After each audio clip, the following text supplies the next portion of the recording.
ప్రపంచ బ్యాంకు విధానాలని అనుసరిస్తూ ప్రైవేటీకరణ ప్రపంచీకరణ అనేటువంటి నినాదంతో తీసుకొచ్చినటువంటి సరళీకరణ ఈ సరళీకరణ ప్రైవేటీకరణ ప్రపంచీకరణ విధానాలకు వ్యతిరేకంగా అప్పటి చంద్రబాబు నాయుడు ప్రభుత్వం తీసుకొచ్చినటువంటి విద్యుత్ సంస్కరణలను నిరసిస్తూ విద్యుత్ ఛార్జీల పెంపుదలకు వ్యతిరేకంగా ఉమ్మడి రాష్ట్రంలో పెద్ద ఎత్తున వామపక్ష పార్టీలు ఆందోళన నిర్వహించడం జరిగింది. 100 రోజులకు పైగా జరిగినటువంటి ఈ ఆందోళన అంతిమంగా హైదరాబాద్లో చలో హైదరాబాద్ కార్యక్రమానికి వేలాది మంది ప్రజలు కదిలి ఈ ప్రభుత్వ అనుసరించే ప్రైవేటీకరణ విధానాలని ప్రజలపై వేసే భారాలని నిరసిస్తూ జరిగినటువంటి పోరాటంలో వందలాది మందికి బుల్లెట్ గాయాలైనవి, వేలాది మంది గాయాల పాలై ఆసుపత్రులకు పాలైనరు, లక్షలాది మంది పైన కేసులు మోపబడ్డాయి. అయినా ప్రజలు పట్టుదలగా పోరాటం చేశారు.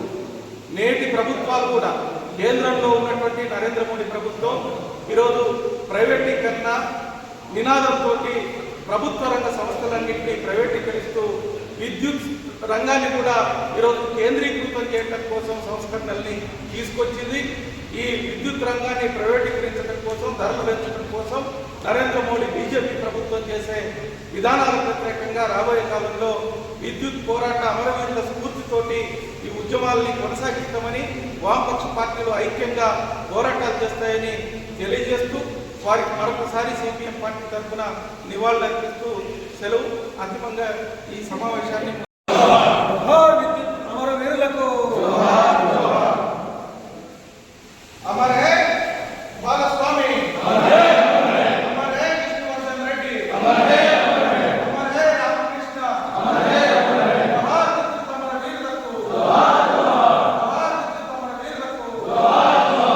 పోరాటం ప్రపంచీకరణ ప్రైవేటీకరణకు వ్యతిరేకంగా, పోరాటం కార్పొరేట్ ప్రైవేటీకరణకు వ్యతిరేకంగా, కాపాడుకుందాం ప్రభుత్వ రంగ సంస్థల్ని, కాపాడుకుందాం ప్రభుత్వ రంగ సంస్థల్ని, జోహార్ విద్యుత్ అమరవీరులకు, జోహార్ విద్యుత్ అమరవీరులకు.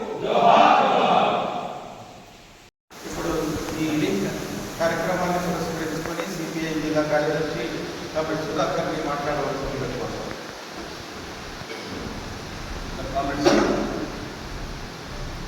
25 ఏళ్ల క్రితం బిజిలీ బంద్ కరో అనే ఉద్యమం 100 రోజుల పాటు కొనసాగడం జరిగింది.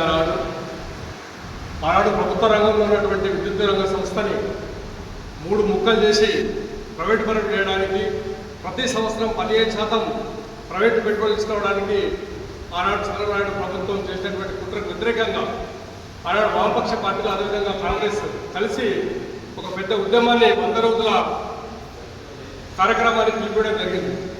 దాంట్లో భాగంగా చివరి రోజు జరిగినటువంటి అసెంబ్లీ ముట్టడి జరిగినటువంటి కార్యక్రమంలో అనేక మంది గాయాల పాల్గొనడం జరిగింది. అనేక మందికి అనేక రకాల ఇబ్బందులు జరిగినాయి. ఈ పోరాటంలో బాలస్వామి, రామకృష్ణ, విష్ణువర్ధన్ రెడ్డి ముగ్గురు వారి ప్రాణాలు త్యాగం చేయడం జరిగింది. వారి ప్రాణత్యాగం ఫలితమే ఈ 20 సంవత్సరాల్లో కూడా ఈ ప్రైవేటు పరం చేయకుండా విద్యుత్ రంగాన్ని ఇప్పటికీ ప్రభుత్వ పరంలోనే ఉంచుకున్నది. బహుశా 3 రకాలుగా విభజన చేసేప్పటికీ 3 ముక్కలు చేసి ఇలా అనేక పద్ధతుల్లో ఛార్జీలు పెంచినప్పటికీ ప్రభుత్వ రంగంలో విద్యుత్ సంస్థలు ప్రైవేటీకరణ చేయకుండా ఆపిందంటే ఖచ్చితంగా ఆనాడు వారు చేసినటువంటి ప్రాణత్యాగం అని చెప్పేసి చెప్పుకోవచ్చు. దానికి తోడు ఇలా ప్రభుత్వ రంగంలో ఉన్నటువంటి అనేక సంస్థలు ఇలా ప్రైవేటీకరణ చేస్తూ ఉన్నది.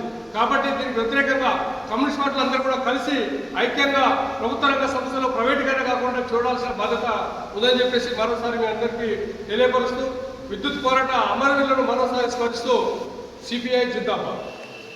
సంవత్సరంలో జరిగినటువంటి విద్యుత్ పోరాటంలో విద్యుత్ ఛార్జీలకు వ్యతిరేకంగా చంద్రబాబు ప్రభుత్వానికి వ్యతిరేకంగా జరిగిన పోరాటంలో అసలు బాసిన విద్యుత్ అమరవీరులకు సిపిఎంఎల్ మాస్ ర్యాలీగా జోహార్లు అర్పిస్తూ ఆ పోరాట స్ఫూర్తితో ఇవాళ రాష్ట్రంలో తెలంగాణ ఉద్యమానికన్నా ముందు తెలుగు రాష్ట్రాల్ని చంద్రబాబు ప్రభుత్వం విద్యుత్ ఛార్జీలు విపరీతంగా పెంచితే నాటి వామపక్ష పార్టీలు అదేవిధంగా కాంగ్రెస్ పార్టీ పెద్ద ఎత్తున ఆందోళన చేసి చంద్రబాబు ప్రభుత్వాన్ని గద్దెదించింది. అయితే ఇప్పుడు మరోసారి నరేంద్ర మోడీ ప్రభుత్వం అదానితో కుమ్మక్కై ఇవాళ విద్యుత్ ఛార్జీలను ప్రైవేట్ విద్యుత్ శాఖ మొత్తంగా కూడా ప్రైవేట్ చేసి విద్యుత్ ఛార్జీలను పెంచే ప్రయత్నం చేస్తూ ఉన్నది. దాంట్లో భాగమే ఇవాళ రైతు చట్టాలు అదేవిధంగా విద్యుత్ చట్టాలను తీసుకొచ్చే ప్రయత్నం చేసింది. అయితే రైతు ఉద్యమం దాన్ని పెండింగ్లో పెట్టేలా ఉద్యమం జరిగింది. అయితే ఈ ప్రమాదం ఇంకా పంచుకునే ఉన్నది.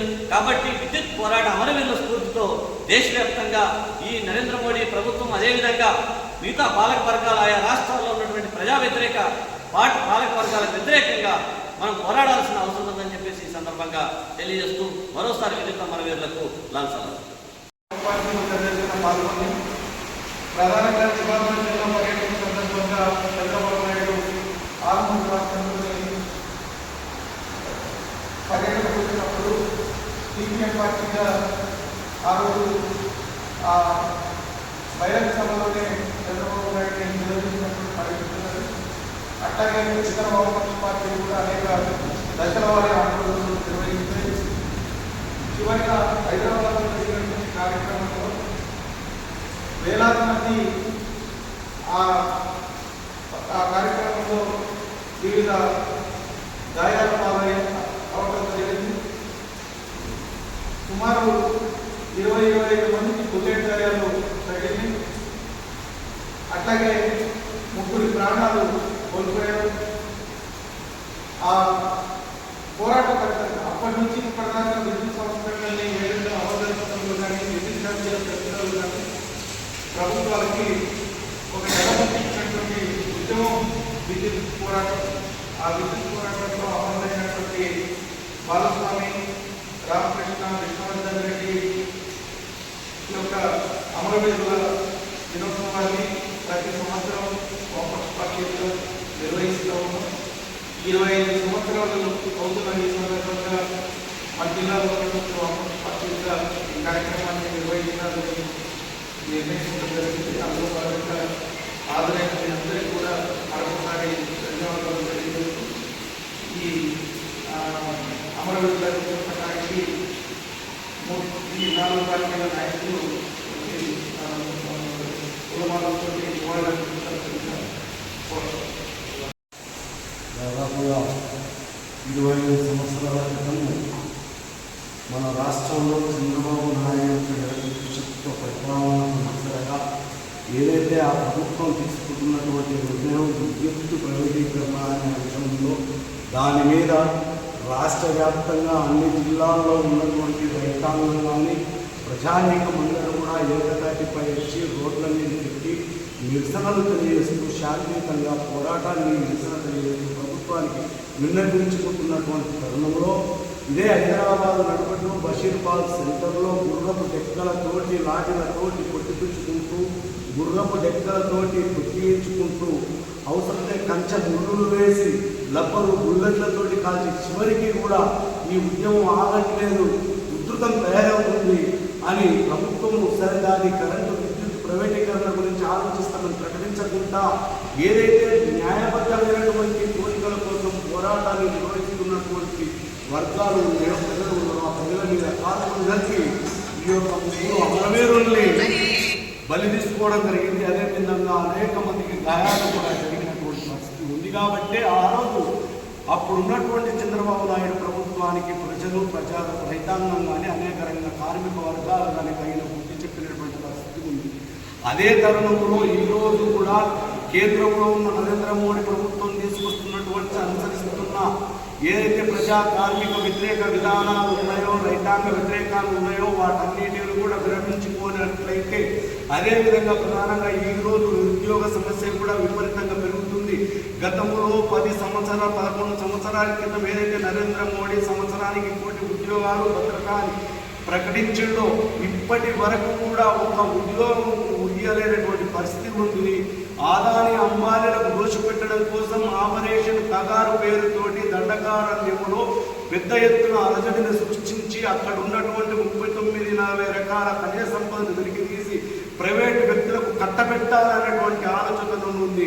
అక్కడ ఉన్నటువంటి ఎవరైతే గిరిజనులు ఉన్నారో గిరిజనుల యొక్క యోగక్షేమాలను చూడకుండా ఈరోజు కేంద్ర ప్రభుత్వం తీసుకున్నటువంటి అంశం ఉంది. అదేవిధంగా కొన్ని ప్రాంతాల్లో ఉన్నటువంటి రాష్ట్ర ప్రభుత్వాలు కూడా అలాంటి వాటికి మద్దతును తెలియజేస్తున్నటువంటి పరిస్థితి ఉంది. మన రాష్ట్రంలో కూడా రేవంత్ రెడ్డి కూడా ఆ రకమైనటువంటి ఆలోచనలనే ఉన్నాడు. కాబట్టి ఈ రకమైనటువంటి ఆలోచన విరమించుకొని ప్రజల ఓట్ల ద్వారా గెలిచినటువంటి మీరందరూ కూడా ప్రజల యొక్క యోగక్షేమాలు, కార్మిక వర్గం, ఉద్యోగ వర్గానికి సంబంధించినటువంటి యోగక్షేమాలను చూడాల్సినటువంటి బాధ్యతను మర్చిపోయి విస్మరించి పెట్టుబడిదారు వర్గాలకు తొత్తుగా పంపుతున్నటువంటి పరిస్థితి ఉంది. కాబట్టి గతంలో ఏ విధంగానైతే విద్యుత్ పోరాటం కొనసాగుతుందో రాబో రోజుల్లో కూడా మీ యొక్క ప్రజా ప్రభుత్వ వ్యతిరేక విధానాలు, రైతాంగ విధానాలకు వ్యతిరేకంగా కూడా ప్రజానీకం రోడ్ల మీదకి ఎక్కి ఖచ్చితంగా నిరసనలు తెలియజేస్తూ ఉద్యమాలు చేయాల్సినటువంటి పరిస్థితి ఉంది అనేటువంటి దాన్ని పిలుపునిస్తూ ఆ రోజు ఎవరైతే అమరులైనటువంటి విద్యుత్ అమరవీరులకి సిపిఎంఎల్ న్యూ డెమోక్రసీ అదేవిధంగా ఐఎఫ్టియు తరఫున మరోసారి జోహార్లు తెలియజేస్తూ ప్రజల్ని, కార్మిక వర్గాన్ని, ఉద్యోగ వర్గాన్ని కానీ రైతాంగాన్ని కానీ ఉద్యమాలకు సమయత్నం చేయాలని చెప్పేసి పిలుపునిస్తూ న్యూ డెమోక్రసీగా ఐఎఫ్టియుగా మరోసారి వాళ్ళకి ఈ వర్ధని సందర్భంగా జోహార్లు అర్పిస్తూ సెలవు